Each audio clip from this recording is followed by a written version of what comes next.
ام سلمہ کہتی ہیں کہ میں کھال کو دباغت دے رہی تھی، چمڑے کو دباغت دے رہی تھی، اتنے میں دروازے پر دستک ہوتی ہے، میں نے جلدی سے ہاتھ دھلے اور دروازے کی طرف دوڑی، دروازہ کھولا تو کیا دیکھتی ہوں سامنے جناب محمد رسول اللہ صلی اللہ علیہ وسلم کھڑے ہیں، اللہ کے نبی سامنے کھڑے ہیں۔ انہوں نے سلام کیا، السلام علیکم، میں نے جواب دیا وعلیکم السلام۔ آپ نے کہا ام سلمہ کیا میں اندر آ سکتا ہوں؟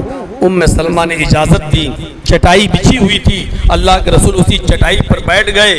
ام سلمہ کہتی ہیں میرے پاس ایک تکیہ رکھا ہوا تھا، تکیہ کھجور کے پتوں کی چھال اس میں بھری ہوئی تھی، میں نے وہ تکیہ اللہ کے رسول کو دے دیا، اللہ کے نبی اسی تکیے پر ٹیک لگا کر بیٹھ گئے۔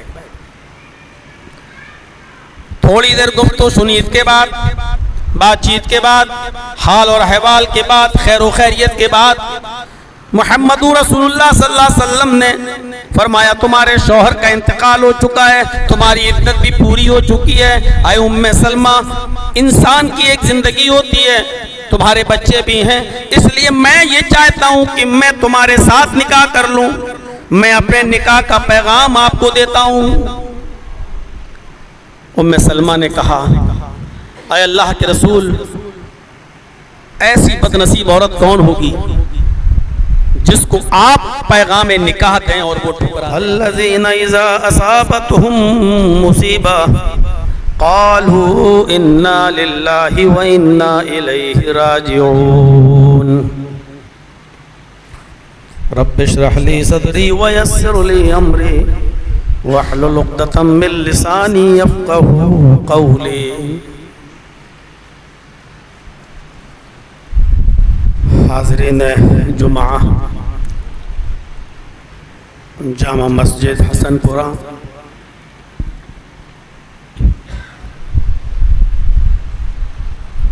جمعہ کا خطبہ انتہائی مختصر ہوتا ہے، شریعت کا حکم بھی یہی ہے۔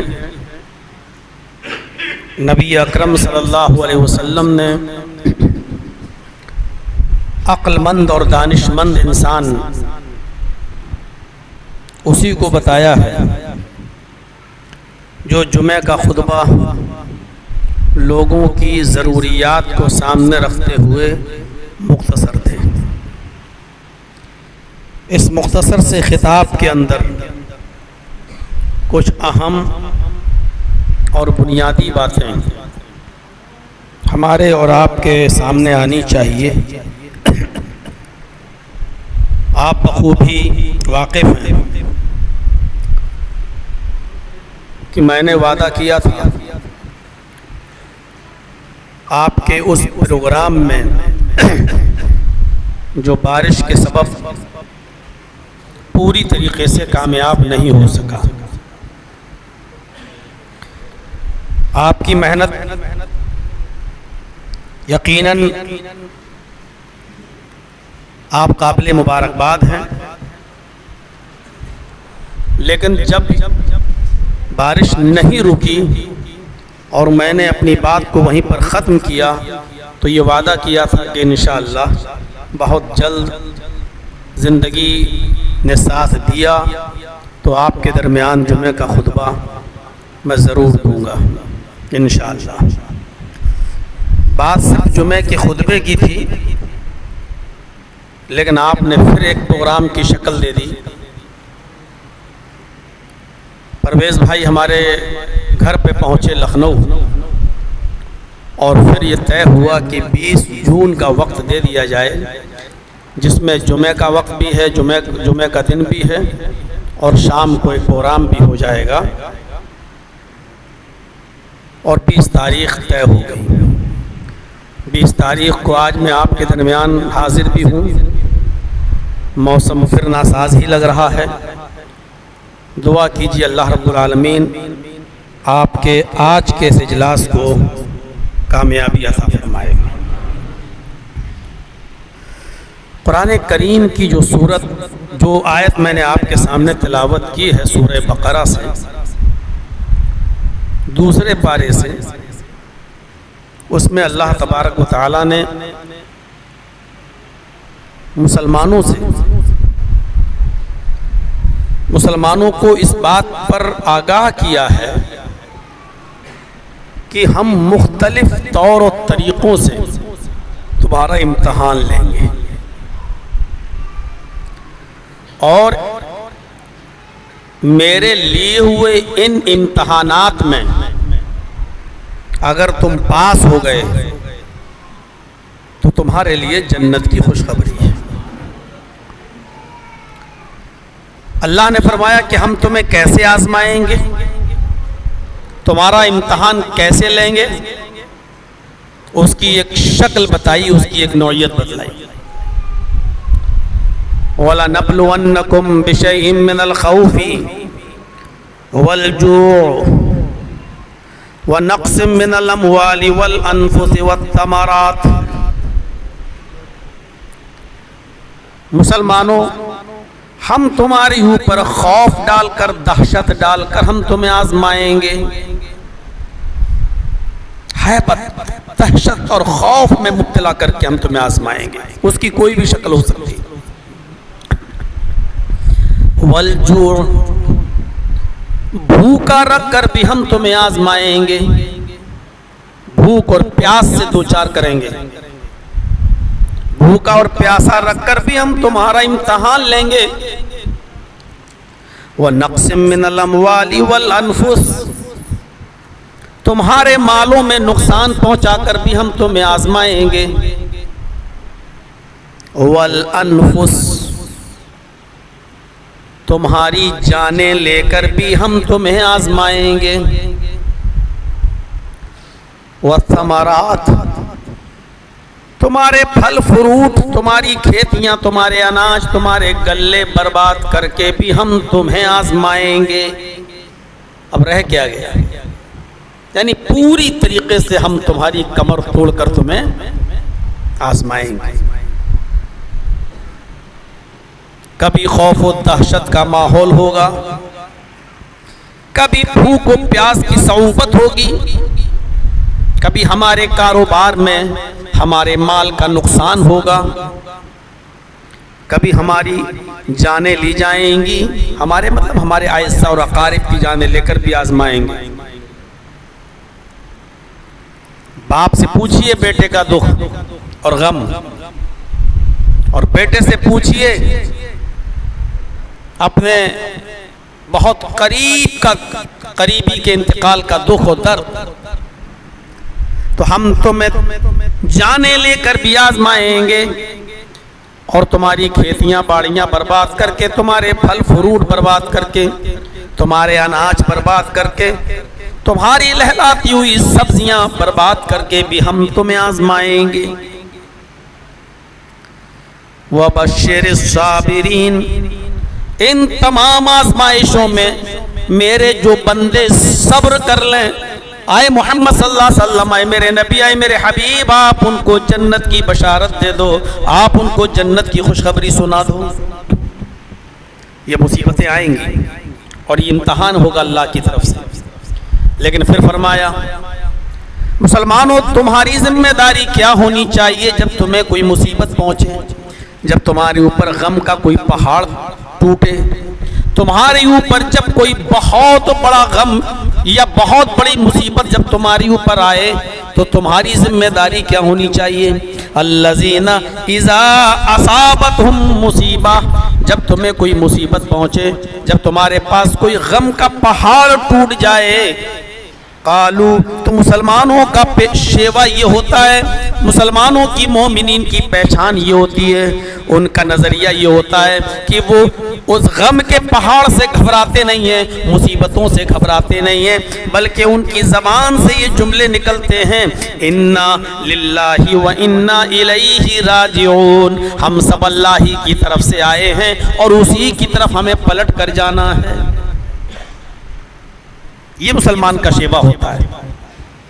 یہ نہیں کہا کہ مصیبت اور غم اور پریشانیوں سے بچنے کی کوئی اسباب آپ کریے، نہیں، بلکہ یہ کہا ہے کہ اگر پریشانی آئے تو مسلمان کا شیوا اور مسلمان کی پہچان یہ ہوتی ہے کہ اس کی زبان سے یہ جملے نکلتے ہیں کسی مصیبت میں، کسی غم میں، انا للہ و انا الیہ راجعون، ہم سب اللہ ہی کی طرف سے ہیں اور اسی کی طرف ہم سب کو لوٹ کر جانا ہے۔ پریشانی یہ ہے ہمارے سماج کی کہ ہم نے اس دعا کو کسی کے موت یا مرنے کی خبر سننے پر پڑھنے کی ایک ڈیوٹی سمجھ لی ہے کہ جب کوئی مر جائے تو پڑھا جاتا ہے انا للہ و انا الیہ راجعون، جبکہ یہ صرف مرنے کی خبر پر نہیں ہے۔ یہ دعا کوئی بھی مصیبت، کوئی بھی پہاڑ غم کا ٹوٹے تو آپ اس وقت یہ دعا پڑھ سکتے ہیں۔ یہاں تک کہ آج کے اس گرمی کے زمانے میں جو تیز گرمی ہے، اگر ایسے ماحول میں اگر لائٹ بھی کٹ جائے، بجلی بھی چلی جائے تو ہم پسینے سے شرابور ہو جاتے ہیں۔ یہ ایک مصیبت ہی ہے، اس مصیبت پر یعنی بجلی کے چلے جانے پر بھی ہمیں یہ دعا پڑھنی چاہیے، انا للہ و انا الیہ راجعون۔ ہمارے گھر کی کوئی چیز کھو جائے، قیمتی چیز کھو جائے تو اس پر بھی ہم یہ دعا پڑھیں انا للہ و انا الیہ راجعون۔ یہ مصیبت کی دعا ہے۔ ہاں، موت بھی ایک مصیبت ہے، بیٹے کی موت، باپ کی موت، ماں کی موت، بہن کی موت، کسی بھی اعزاء اور اقارب کی موت یا کسی کی بھی موت کی خبر جب ہم سنیں تو اس وقت یہ دعا پڑھنی چاہیے، انا للہ و انا الیہ راجعون۔ اللہ رب العالمین یہ دعا بتلا رہا ہے، اللہ ہمیں یہ دعا بتلا رہا ہے کہ مصیبت اور غم کے موقع پر تم یہ دعا پڑھا کرو۔ اللہ خود سکھلا رہا ہے کہ سیکھو یہ دعا اور پڑھا کرو یہ دعا۔ اس میں کوئی شک نہیں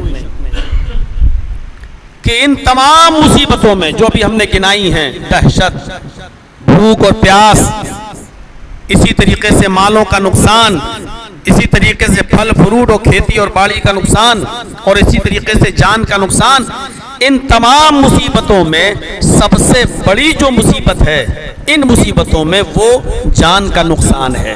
کسی کا انتقال ہو جائے، ہمارے گھر کا کوئی فرد انتقال کر جائے۔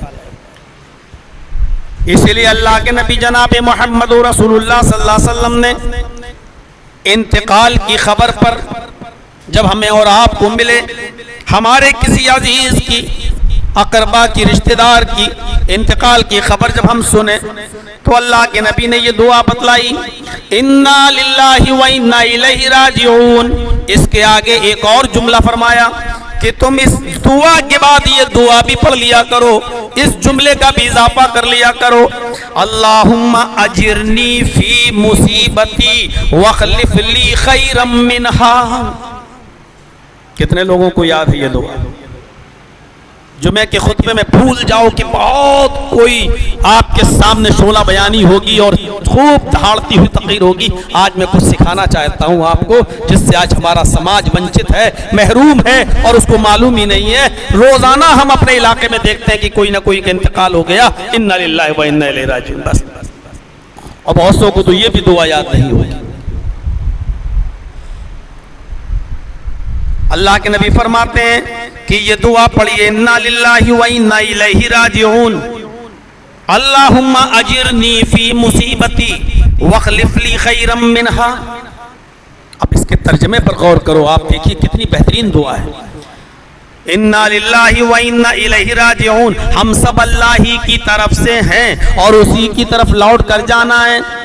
اللہم اجرنی فی مصیبتی، اے اللہ میری اس مصیبت میں مجھے بہترین اجر دے، میری اس مصیبت میں مجھے بہترین اجر دے، واخلف لی خیرا منہا، اور مجھے اس سے بہتر چیز عطا فرما جو تو نے مجھ سے چھینی ہے،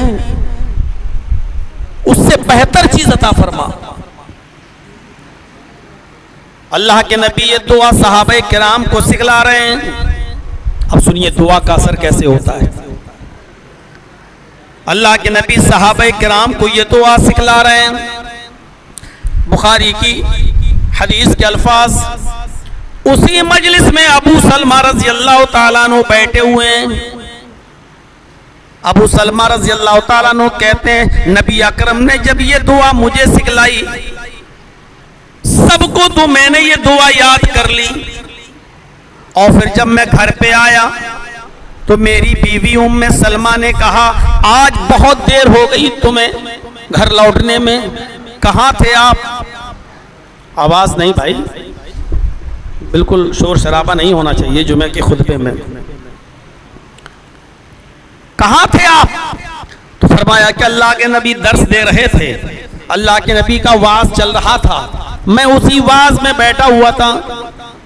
نبی اکرم نے ایک دعا سکھلائی, آئے ام سلمہ وہ دعا میں نے یاد کر لی. فرمایا آئے ابو سلمہ کیا وہ دعا مجھے نہیں بتائیں گے؟ کیا وہ صرف مردوں کے لیے عورتوں کے لیے نہیں ہے؟ ابو سلمہ کہتے ہیں کہ اللہ کے نبی نے فرمایا جب تمہارے اوپر کوئی مصیبت آئے, کسی کا انتقال ہو, کسی کے انتقال کی خبر جب تم سنو تو یہ دعا پڑھ لیا کرو, انا للہ و انا الیہ راجعون, اللہم اجرنی فی مصیبتی واخلف لی خیرا منہا. ام سلمہ کہتی ہیں یہ تو بہت اچھی دعا ہے. ام سلمہ کہتی ہیں میں نے اس دعا کو اپنے شوہر سے سیکھ کر یاد کر لیا. 1 مہینہ گزر گیا, 2 مہینہ گزر گیا, 3 مہینہ گزر گیا, 4 مہینہ گزر گیا, کچھ عرصہ گزر گیا, کچھ مہینوں کا زمانہ گزر گیا. میرے شوہر ایک سفر میں تھے اور اسی سفر میں بیمار پڑے اور ان کا انتقال ہو گیا. ام سلمہ کہتی ہیں انتقال کی خبر میرے پاس ایک قاصد کے ذریعے آئی, اس نے مجھے بتایا کہ تیرے شوہر ابو سلمہ انتقال کر گئے ہیں. ام سلمہ کہتی ہیں مجھے یہ دعا یاد تھی جب اتنی بڑی غم کی خبر میں نے سنی کہ میرے شوہر کا انتقال ہو گیا تو میرے منہ سے یہی دعا نکلی, انا للہ و انا الیہ راجعون, اللہم اجرنی فی مصیبتی واخلف لی خیرا منہا. میرے منہ سے یہ دعا نکلی. اور پھر ایک زمانہ گزر گیا, میں عدت میں تھی. شوہر کے انتقال کے بعد بیوی کو 4 مہینے 10 دن جو عدت گزارنا پڑتی ہے, میں عدت میں تھی. اور جب بھی مجھے اپنے شوہر کی یاد آتی میں یہی دعا پڑھتی, انا للہ و انا الیہ راجعون, اللہم اجرنی فی مصیبتی, اللہم اجرنی فی مصیبتی واخلف لی خیرا منہا. میں یہی دعا پڑھتی. فرماتی ہیں ایک دن میں سوچنے لگی کہ میں یہ دعا مانگتی تو ہوں, یہ دعا پڑھتی تو ہوں, کہ اے اللہ مجھے میری مصیبت میں اجر عطا فرما اور مجھے اس سے بہتر عطا فرما جو تو نے مجھ سے چھینا ہے. کہتی ہیں کیسے ہو سکتا ہے, اس سے بہتر کیسے ہوگا؟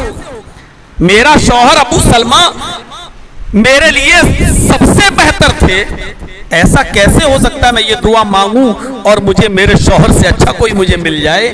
کہتی ہیں میں اس لیے پڑھ رہی تھی یہ دعا کیونکہ اللہ کے رسول نے بتائی تھی, میں پڑھتی تھی لیکن یقین نہیں تھا ایسا کیسے ہو سکتا ہے کہ میرے شوہر سے بھی اچھا کوئی مجھے مل جائے. فرماتی ہیں کہ عدت میری ختم ہو گئی, 4 مہینے 10 دن کی عدت گزر گئی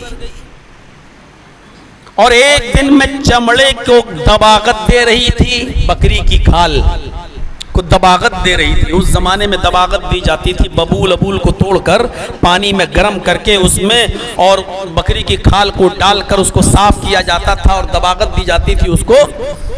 ہمارے ہاں یہ سلسلہ کسی کو معلوم نہیں ہے, اس لیے قربانیوں کی کھالوں کا حال جو ہے وہ اتنا برا ہو چکا ہے کہ آج ہمیں مجبوراً دفنانا پڑتی ہیں, پھینکوانا پڑتی ہیں, یا میونسپالٹی کی گاڑی آتی ہے اور اس کو لے جاتی ہے اور جا کر کہیں دریا میں یا کوئی بہت گہرا گڑھا کر کے اس کو گاڑ کر اس کو دفن کر دیتی ہے. ہمیں معلوم نہیں ہے میرے بھائیوں, اگر کھال کا صحیح استعمال ہم لوگ کرنا چاہیں تو یہ بھی بہت فائدہ مند چیز ہے, لیکن اب اس کا طریقہ ہمیں اور آپ کو نہیں معلوم. قربانی کے جانور کی کھال آپ اپنے استعمال میں لا سکتے ہیں, جائز ہے آپ کے لیے. ہاں اس کھال کو بیچ کر اس کی قیمت آپ استعمال نہیں کر سکتے ہیں, وہ غریب کا حق ہے. اگر آپ نے کھال کو بیچا تو قیمت پھر غریب اور مسکین کا حق ہے. لیکن اگر اس کھال کو اپنے لیے استعمال کرنا چاہیں, مثلا دباغت دینے کے بعد صاف ستھرا کرنے کے بعد اس کی جائے نماز بنا لو, اس کا پانی بھرنے کے لیے ڈول بنا لو, آپ اپنے گھر کے لیے اس کو استعمال کرنا چاہیں تو جائز ہے. لیکن بڑی مشکل یہ ہے کہ ہم اس کام کو کرنا نہیں چاہتے ہیں, ہمیں اس کا طریقہ نہیں معلوم. ام سلمہ کہتی ہیں کہ میں کھال کو دباغت دے رہی تھی, چمڑے کو دباغت دے رہی تھی.